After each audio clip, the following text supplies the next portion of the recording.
Oramos.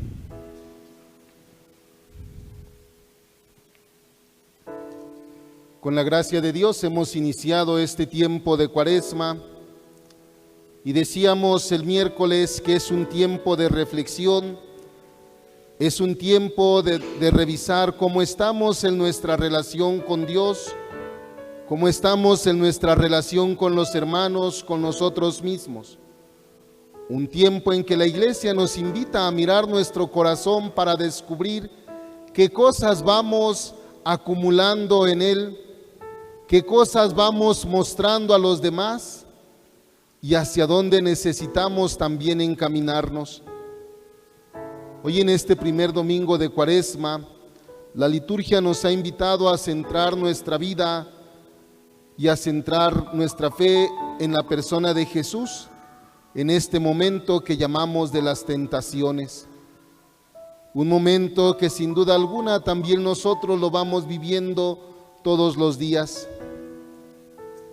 Recordar esta Cuaresma o vivir esta Cuaresma es hacer memoria del paso de Dios en nuestra historia, para hacer de nuestra historia una historia de salvación. 40 días, 40 noches que nos van a hacer alusión también al diluvio, aquel momento, dice la Sagrada Escritura, en que Dios, después de haber visto el pecado en la tierra, en que ha visto la maldad en el corazón del hombre, Dios se ha dicho: hemos creado al hombre y ahora también está viviendo de una manera del cual el plan de Dios no estaba previsto. Y a través del diluvio, Dios quiere purificar la tierra, Dios quiere purificar el mundo para que haya hombres nuevos que verdaderamente quieran vivir con Él.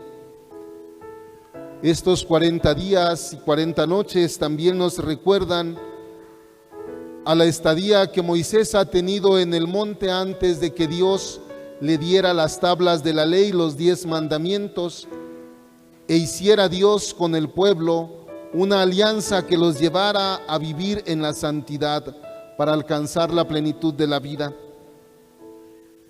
También 40 días y 40 noches el profeta Elías pasó en el camino hacia el monte Horeb antes de encontrarse con Dios. Pero sin duda alguna también estos 40 días nos hacen reflexionar y nos hacen mirar al pueblo de Israel, que ha pasado 40 años en el desierto, 40 años donde el pueblo necesitaba también purificarse, donde necesitaba cambiar de una mentalidad para poder entrar con un corazón nuevo, con una mentalidad nueva a la tierra prometida. Pero sin duda alguna también podemos hacer alusión a esta Cuaresma, en esta Cuaresma, a estos 40 días y 40 noches en los que Jesús pasó también en el desierto. Y el Evangelio de Mateo que hoy hemos escuchado tiene una secuencia muy interesante. Poquito antes de este texto que hemos escuchado, Jesús ha sido bautizado por Juan en el Jordán, y dice Mateo que de entre el cielo se ha escuchado una voz que ha dicho: este es mi Hijo amado. Y quizás entonces nosotros podamos pensar, ¿por qué después del bautismo Jesús va al desierto? Dice el texto, es impulsado por el Espíritu. ¿Por qué es necesario ir al desierto? ¿Por qué es necesario pasar estos momentos, podemos decir, a solas con Dios? En la Sagrada Escritura, el desierto es el lugar del silencio, el desierto es el lugar de la pobreza. De manera ordinaria decimos que no hay nada en el desierto. Es el lugar de la pobreza, es el lugar también de la soledad, pero también es el lugar de la purificación de la vida, de la purificación del corazón. Es en el desierto donde se ponen a prueba también toda nuestra humanidad, y con ella también se pone a prueba la identidad. ¿Quién soy? Y sin duda alguna Jesús también ha ido al desierto para purificar su vida, aun cuando decimos no tiene pecado. pero lo han presentado, la voz del cielo lo ha presentado como el Hijo amado.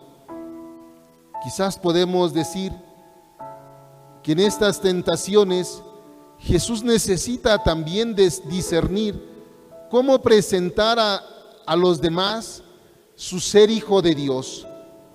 O es hijo de Dios de una manera que se va sosteniendo de él toda la vida, o es un hijo de Dios que quiere hacer la vida también solamente a su manera.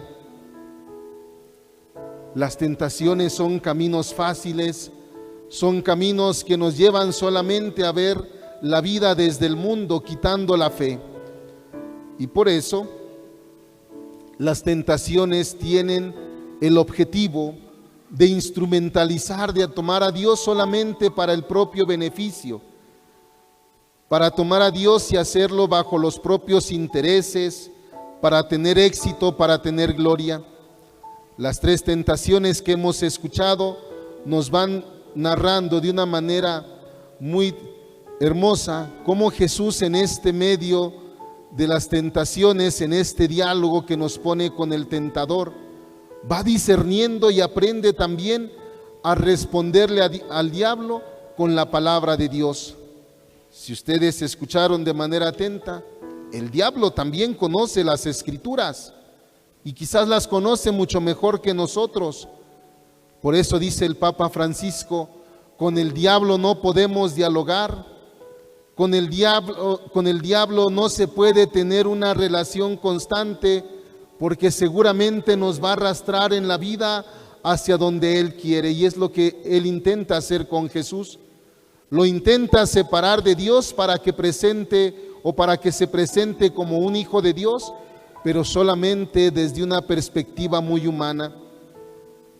La primera tentación dice, después de que Jesús ha pasado estos 40 días, 40 noches, es normal que sienta hambre. Y el diablo quiere agarrar a Jesús en este momento de debilidad para decirle, oyes, no necesitas a Dios. Haz las cosas a tu modo, de una manera mágica, de una manera asombrosa, transforma estas piedras en pan. No necesitas a Dios.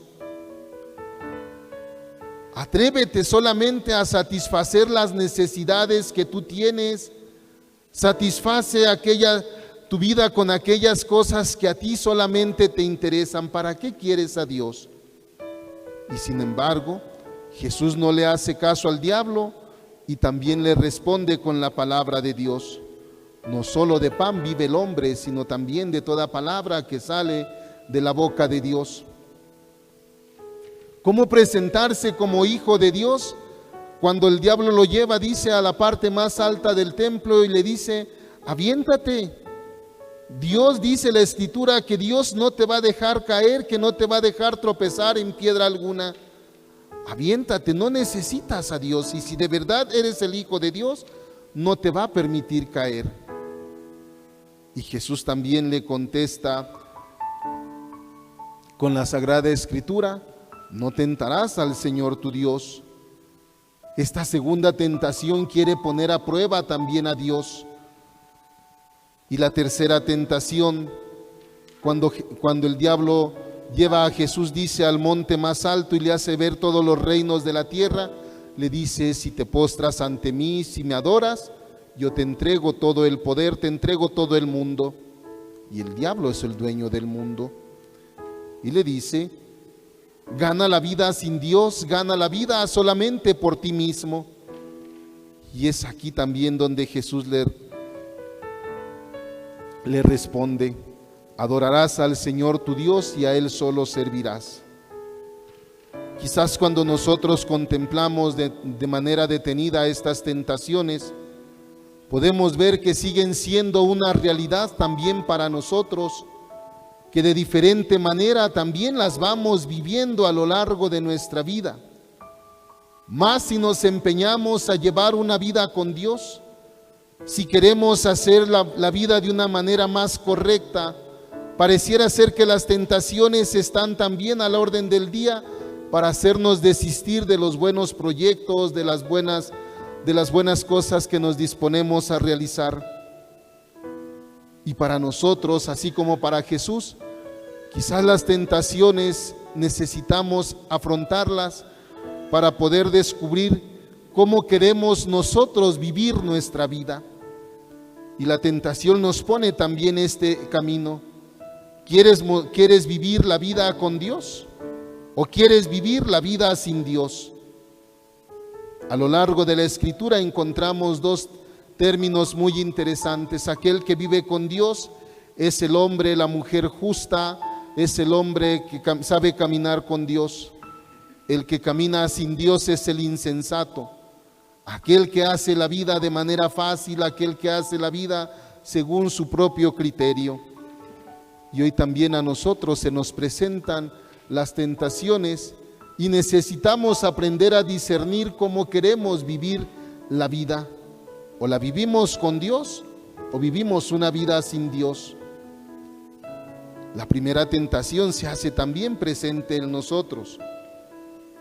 Quizás no por haber ayunado 40 días ni 40 noches. Si a veces no ayunamos ni el miércoles de ceniza, ni los viernes, a veces ni el Viernes Santo, ¿no? Pero las tentaciones se siguen haciendo presente. Hoy en medio de una sociedad de consumo, en una sociedad que nos lleva de una manera muy aprisa, buscando solamente satisfacer las necesidades corporales, buscar solamente el placer en medio de nuestra vida, y cuando nos encajonamos en esto, empezamos también a dejar a un lado a Dios. ¿Para qué ayunar? Dice también la Escritura, si tú no nos ves. ¿De qué nos sirve ayunar también a nosotros? Y hoy en las redes sociales hay una frase muy interesante. Deja de comer al prójimo, ¿verdad? ¿Para qué vas a ayunar si vas a seguir comiendo al prójimo? El ayuno es mejor dejar de comer al prójimo, ¿no? Pero fíjense entonces cómo nos está diciendo esta pequeña frase. Olvídate también del ayuno, olvídate de Dios, trata de vivir una vida solamente donde tú crees o donde tú consideres que es lo correcto, pero estamos también dejando de lado a Dios. Y si a Dios queremos llegar, también la iglesia nos muestra los caminos, nos muestra aquellas actitudes que nos llevan a dominar nuestro cuerpo, que llevan a dominar también nuestras pasiones, y uno de esos medios es precisamente el ayuno y la abstinencia. Para nosotros cristianos estos medios tienen que ser medios que nos ayuden verdaderamente a vivir este encuentro con Dios. En la segunda tentación, a veces queremos pedirle a Dios, y cuando Dios nos pide queremos responderle solamente en la medida que Él nos da. Si es que somos capaces de descubrir la bondad de Dios, le respondemos con un poquito en la vida. Si no, de otra manera, preferimos vivir sin Dios, preferimos vivir a nuestra manera, y entonces la vida se hace un poco más ligera, pareciera ser. Hace un tiempo encontraba a una persona enferma y me decía: Padre, yo quisiera vivir como mis compañeros. Ellos van y vienen, viajan, tienen carros, tienen lujos. Y le decía: sí, a lo mejor pueden tener todo eso, pero ¿no has visto que en su corazón también hay un vacío? Y que muchas de esas cosas materiales es precisamente porque se quiere llenar ese vacío donde no está Dios en medio del corazón. A veces bastan pocas cosas para encontrarle el sentido a la vida. La tercera tentación también habita en medio de nosotros. Dice el diablo: si te postras ante mí, si me adoras, yo te doy todo el poder.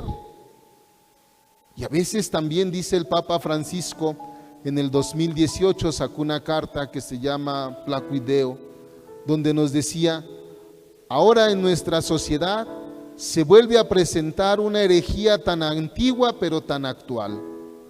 El querer vivir sin Dios, el querer alejarse de la gracia de Dios y decir: yo solo lo puedo todo. A mí no me hace falta Dios porque yo tengo capacidades, yo tengo los medios y Dios no me ha dado nada. Incluso esa frase muy escuchada entre nosotros, lo he ganado todo con el sudor de mi frente, ¿no? Situaciones que a veces de manera inconsciente nos van llevando a apartarnos de Dios y creer que no lo necesitamos. Porque cuando no necesitamos a Dios y nos hacemos de todas las cosas, entonces sí, tenemos poder, tenemos cosas que nos ponen por encima de los demás y queremos aparentar y estar por encima de todos. Quizás durante esta Cuaresma necesitamos también nosotros volver a centrar nuestra vida, volver nuestra mirada, nuestro corazón, para descubrir en quién estamos poniendo nuestra fe, en quién estamos poniendo nuestra esperanza. Si nos dejamos llevar por el Espíritu, seguramente también nos purificaremos como Jesús ha hecho esto en las tentaciones, porque el Espíritu de Dios es el encargado de llevarnos precisamente a nuestra plenitud. Si vemos todos los evangelios, vemos a Jesús que se ha dejado conducir por el Espíritu durante toda su vida y el culmen es la resurrección, la Pascua. También nosotros, si nos dejamos conducir por el Espíritu Santo, tengamos la seguridad que participaremos de la resurrección de Jesús. Aún en medio de tantas tentaciones, aún en medio de tantas situaciones adversas, podremos salir victoriosos si nos dejamos llevar por la mano del Espíritu Santo. De lo contrario, nos olvidamos de Dios y cuando nos olvidamos de Dios, automáticamente viene el olvido de los hermanos, incluso de uno mismo, porque alejarnos de Dios nos hace perder nuestra identidad como hijos de Dios. Que durante esta Cuaresma sea verdaderamente un tiempo de reflexión, un tiempo de volver la mirada a nuestro corazón, pero también de encontrarnos con Dios a través de la Eucaristía, a través de la comunión dentro de la misa, a través del mismo, de la visita al Santísimo Sacramento. Que vengamos a fortalecernos y vengamos porque necesitamos que esta gracia se siga derramando en medio de nuestra vida.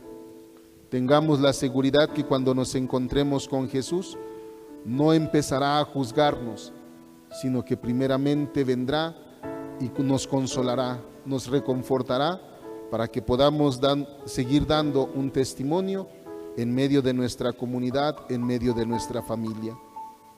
Pidamos al Espíritu Santo que nos siga iluminando, que nos siga guiando a lo largo de esta Cuaresma y poder también nosotros junto a Jesús vencer las tentaciones que se nos presentan todos los días. En el nombre del Padre, del Hijo y del Espíritu Santo. Amén. Nos vamos a poner de pie.